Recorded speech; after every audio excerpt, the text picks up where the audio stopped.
Hello बच्चों, आज हम पढ़ेंगे basic statistical methods for understanding data. Data को समझने के लिए बेसिक स्टैटिकल मेथड्स कौन कौन से हैं, आज हम उनको डिस्कस करेंगे।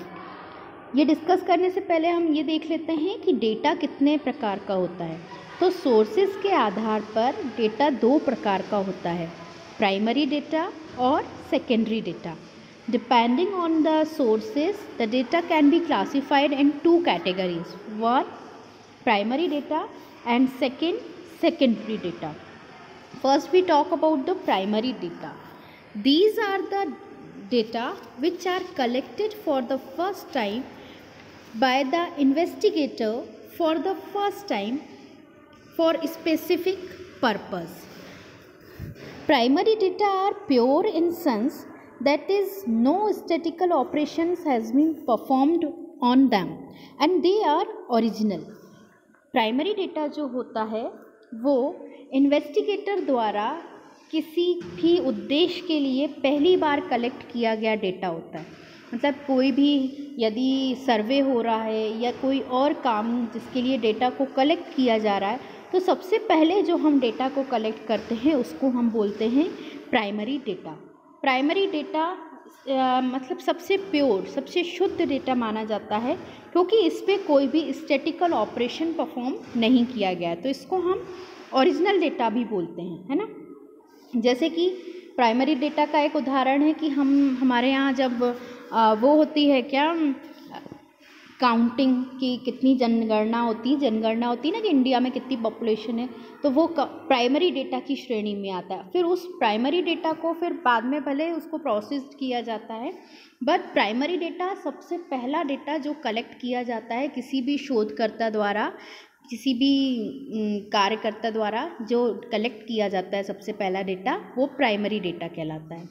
प्राइमरी डेटा को आगे कैलकुलेट करने के लिए तीन टाइप्स हैं जो हम आगे पढ़ेंगे। अभी हम पहले सेकेंडरी डेटा की डेफिनेशन देख लेते हैं। They are the data that are sourced from some place that has originally collected it. मतलब ऐसा डेटा जिसको किसी और सोर्स से कलेक्ट किया गया है ना। ये ओरिजिनली कलेक्ट नहीं किया गया है, ये किसी और सोर्स से लिया गया, किसी और जगह से लिया गया है। This means that kind of data has already been collected by someone, researchers और investigator in the past and available either in published और अनपब्लिश्ड फॉर्म। मतलब ये पास्ट में कभी कलेक्ट किया गया है बट अभी अवेलेबल है यूज़ करने के लिए, और हम इसको यूज़ कर रहे हैं, चाहे वो पब्लिश्ड डेटा हो या अनपब्लिश्ड डेटा हो। ये किसी और के द्वारा कलेक्ट किया गया है जिसको नॉर्मली हम यूज़ कर रहे हैं। जैसे कि हम किसी बुक, किसी भी वेबसाइट से या किसी डिपार्टमेंट से, या हमने किसी का भी डेटा लेके उसको यूज़ किया, तो वो डेटा कहलाता है सेकेंडरी डेटा। इस डेटे की खास बात ये है कि ये प्योर नहीं होता, ये इम्प्योर डेटा माना जाता है क्योंकि इसके ऊपर स्टैटिकल ऑपरेशंस परफॉर्म हो चुके होते हैं, है ना। तो ये इम्प्योर डेटा माना जाता है, ये प्योर डेटा नहीं माना जाता है। प्योर डेटा हमारा प्राइमरी डेटा को कहा जाता है और सेकेंडरी डेटा को इम्प्योर डेटा बोला जाता है। अब इन पे कुछ ऑपरेशंस हम परफॉर्म कर सकते हैं जो हमारी बुक में दिया गया है। ये बेटा आपने 10th में ज़रूर पढ़े होंगे, arithmetic mean, median, mode, deviation वगैरह, बट वहाँ पे आपने कैलकुलेशन किया होगा, इसके सम्स सॉल्व किए होंगे। यहाँ पे आपको थ्योरी में ये पढ़ना है, इसके सम्स आपकी एक्सरसाइज में और बुक में नहीं दिए गए हैं, तो हम इसको जानकारी के लिए इनको यहाँ पे फिर से रिवाइज कर लेते हैं। सबसे पहले मैं बात करूँगी कि अर्थमेटिक मीन क्या होता है ना।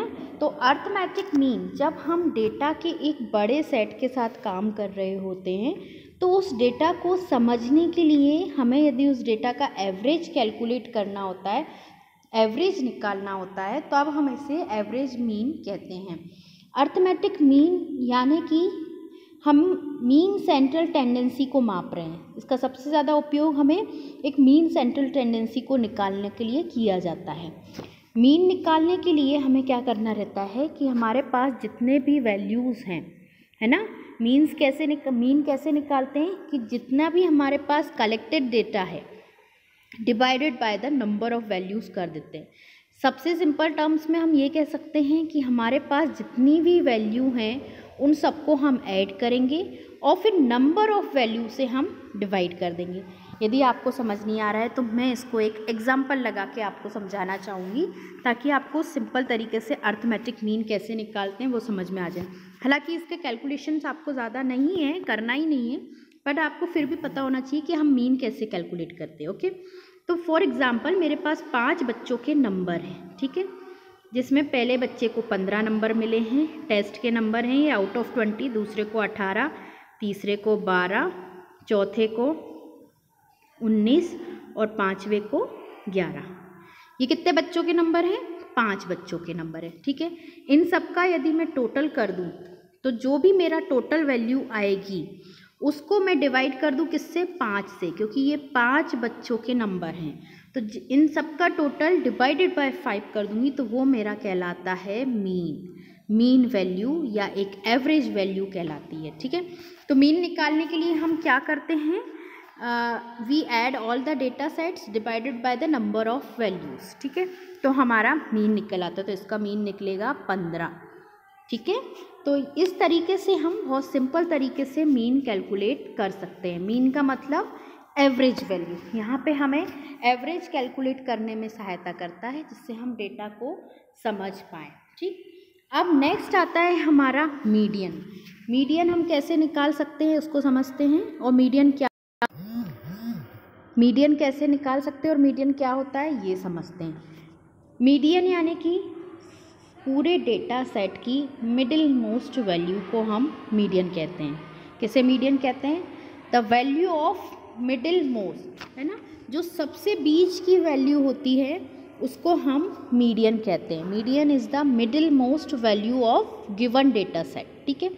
अब जब हमें मीडियन निकालना रहता है तो हम कैसे उसको निकालते हैं? कैसी भी किसी चीज़ की मिड वैल्यू फाइंड आउट करें उसका भी एक तरीका होता है। सबसे पहले मीडियन कैलकुलेट करने के लिए हमारे पास जो भी डेटा है, जितने भी डेटा का हमें मीडियन निकालना है उसको हम या तो असेंडिंग ऑर्डर में या डिसेंडिंग ऑर्डर में अरेंज करेंगे। हम ऐसे, जैसे हमें अर्थमेटिक मीन लगाना था तो हमने डायरेक्ट सबको प्लस किया, नंबर ऑफ़ वैल्यूज से डिवाइड किया, हमारा अर्थमेटिक मीन निकल के आ गया। बट मीडियन निकालने के लिए पहले हमें क्या करना पड़ेगा? डेटा को अरेंज करना पड़ेगा। कैसे अरेंज करना पड़ेगा? असेंडिंग या डिसेंडिंग ऑर्डर में, है ना। जब असेंडिंग और डिसेंडिंग ऑर्डर में अरेंज कर देंगे तब हमारे सामने एक कंडीशन आ जाएगी कि जितने भी हमारे नंबर्स हैं, जितने भी नंबर ऑफ़ वैल्यू हैं हमारी, या तो वो नंबर ऑफ़ वैल्यू हमारी ऑड होगी या इवन होगी। तो अब ऑड और इवन हम यहाँ पे क्यों देख रहे हैं? क्योंकि यहाँ पे हम मिडिल मोस्ट वैल्यू की बात कर रहे हैं, सबसे बीच की वैल्यू की बात कर रहे हैं। तो जब बीच की वैल्यू निकालना है तो इवन में अलग निकलेगी और ऑड में अलग निकलेगी, इसीलिए इवन वैल्यू को निकालने का फॉर्मूला अलग है और ऑड वैल्यू को निकालने का फॉर्मूला थोड़ा सा चेंज है। तो हम सबसे पहले इसको एक एग्जांपल से समझते हैं तो आई थिंक आपको जल्दी से समझ में आ जाएगा। मेरे पास वैल्यूज़ हैं 6, 2, 7, 9, 4, 1, ठीक। अब सबसे पहले मुझे इसको कैसे अरेंज करना है? इसको असेंडिंग ऑर्डर में अरेंज करना है। मैं डिसेंडिंग में भी कर सकती हूँ, असेंडिंग में भी कर सकती हूँ, बट मैं इसको कैसे अरेंज कर रही हूँ? असेंडिंग ऑर्डर में, ठीक है। असेंडिंग ऑर्डर में यानी कि सबसे छोटी वैल्यू पहले आएगी, तो 1, देन 2, देन 4, देन 6, देन 7, फिर लास्ट में सबसे बड़ी 9। अब ये कितने नंबर ऑफ टर्म्स हैं देखो तो ज़रा, 1, 2, 3, 4, 5, 6 वैल्यूज़ हैं और 6 हमारे कैसा है? इवन नंबर है। अब इवन नंबर है तो यहाँ पे मैं फॉर्मूला कैसे लगाऊंगी? और आपकी बुक में ऑड नंबर का फॉर्मूला भी दिया है, इवन नंबर का भी फॉर्मूला दिया हुआ है। तो इवन नंबर पे फॉर्मूला कौन सा लगेगा? m is equal to, m यानी कि median is equal to, median is equal to n/2 plus 1th term plus n/2th term divided by 2, ठीक है। तो अब यहाँ पे n क्या है? n मेरा कितना है? 6 है। 6/2 +1, तो 6/2 किया मैंने 3 आया, और 3 + 1 हमारा क्या आ जाएगा 4, मतलब 4th नंबर की जो वैल्यू रहेगी वो आएगी। तो यहाँ पे 4 नंबर की वैल्यू मेरी क्या है 6, तो मैंने यहाँ पे 6 लिखा। और यहाँ पे 3rd नंबर की वैल्यू आएगी, क्योंकि n/2 टर्म आनी है, तो वो मेरी आएगी 4, प्लस मैं इसको 4 कर दूँगी, ब्रैकेट बंद, डिवाइडेड बाय 2 होगा, मेरी जो आंसर आएगा इसका वो 5 आ जाएगा। ठीक है, यहाँ पे ब्लैक बोर्ड नहीं है तो इसी तरीके से समझने में थोड़ी प्रॉब्लम होगी, बट यहाँ पे ऑड नंबर का फॉर्मूला सिंपल सा है, n + 1/2 टर्म, और इवन नंबर का फॉर्मूला थोड़ा सा अलग है, बट ये दोनों फार्मूला आपको लगाने आ जाएंगे। बस हमें ध्यान क्या रखना है कि मीडियन निकालते टाइम हमें पूरे डेटा को, जितना भी हमारे पास डेटा दिया गया है, उसको असेंडिंग या डिसेंडिंग ऑर्डर में फर्स्ट हमें अरेंज करना पड़ेगा, उसके बाद हमें ये फॉर्मूला लगाना पड़ेगा, तो हम मिडिल मोस्ट वैल्यू को निकाल पाएंगे, जो कि हमारी मीडियन कहलाती है।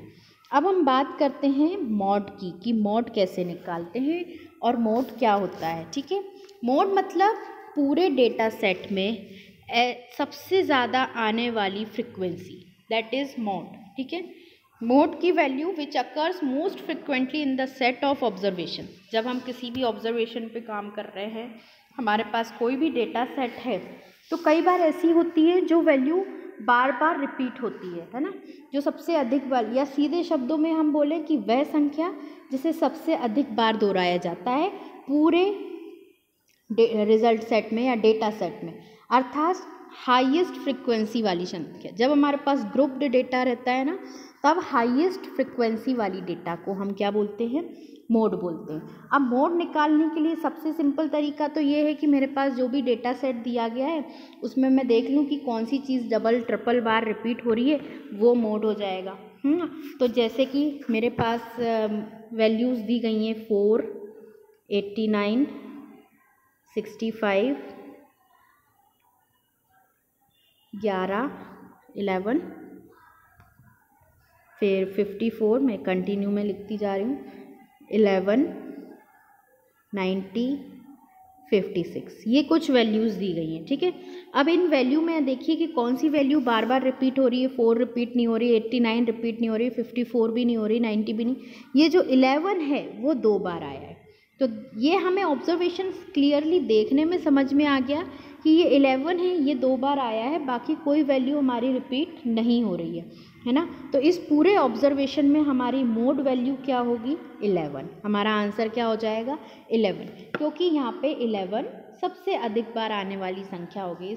इस सेट में 11 सबसे ज़्यादा बार आया है, तो 11 क्या हो गया, हमारा मोड हो गया। तो इसी तरीके से हम मीन मीडियन मोड निकालते हैं। इसके अलावा भी इनको कैलकुलेट करने के हमारे मेथड्स होते हैं। इनमें जब हमारे पास ग्रुप्ड डेटा होता है तब हम फॉर्मूला लगा के मीन मीडियन मोड निकालते हैं। हमारा स्टैंडर्ड डेविएशन, जिसको हम सिग्मा से डिनोट करते हैं, वो जिसको SG बोला जाता है, वो भी हम निकालते हैं, स्टैंडर्ड डेविएशन।